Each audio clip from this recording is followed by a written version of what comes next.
Assalamualaikum warahmatullahi wabarakatuh.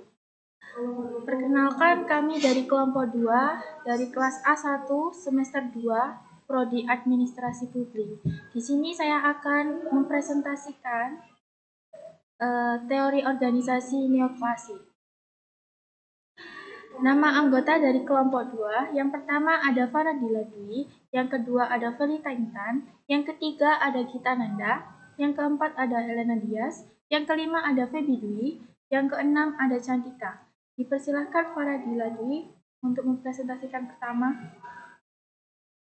Teori neoklasik pada tahun 1924 sampai 1932 menandai perkembangan aliran hubungan manusiawi atau disebut teori neoklasik. Teori neoklasik ini dikembangkan atas dasar teori klasik.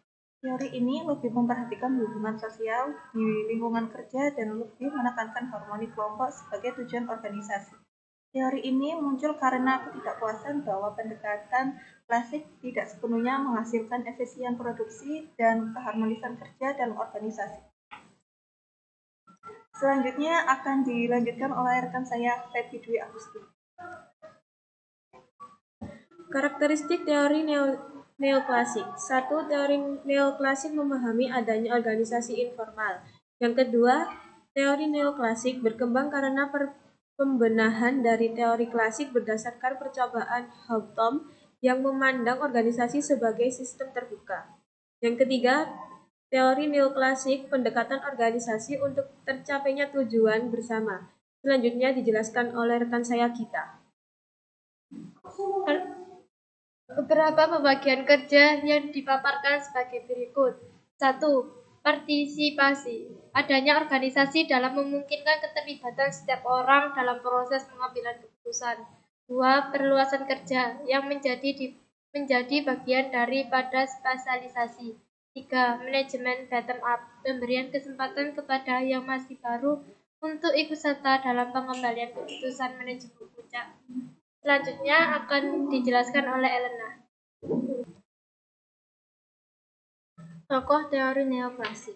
Pertama, Elton Mayo. Munculnya teori neoklasik diawali dengan inspirasi percobaan yang dilakukan di pabrik Home tahun 1924 milik perusahaan Western Electric di Cicero yang disponsori oleh Lembaga Riset Nasional Amerika.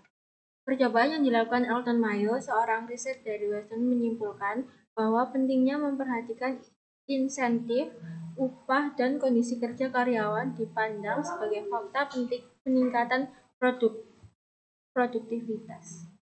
Selanjutnya akan diteruskan oleh Valita. Yang kedua ada Hugo Musterberg. Sebagai penceletus psikologi industri yang diakui luas, Hugo Musterberg menulis bukunya yang paling menonjol, yaitu Psychology and Industry Efficiency.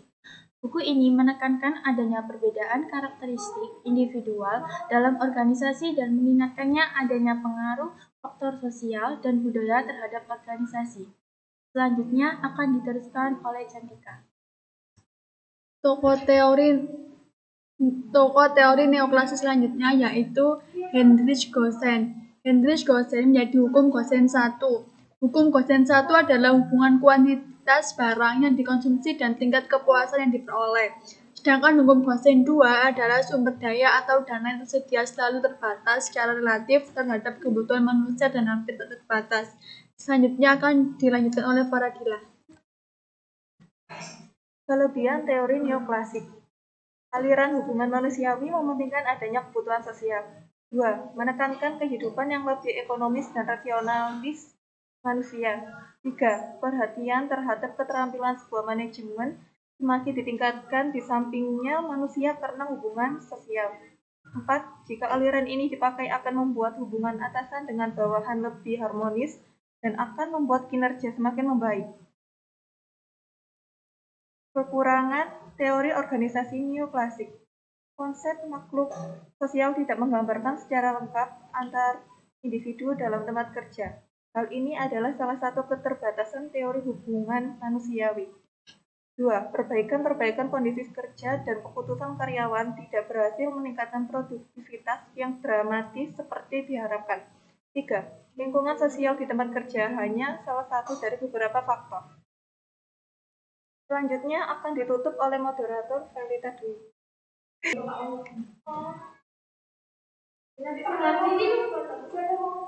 Sekian dari kelompok kami. Wassalamualaikum warahmatullahi wabarakatuh.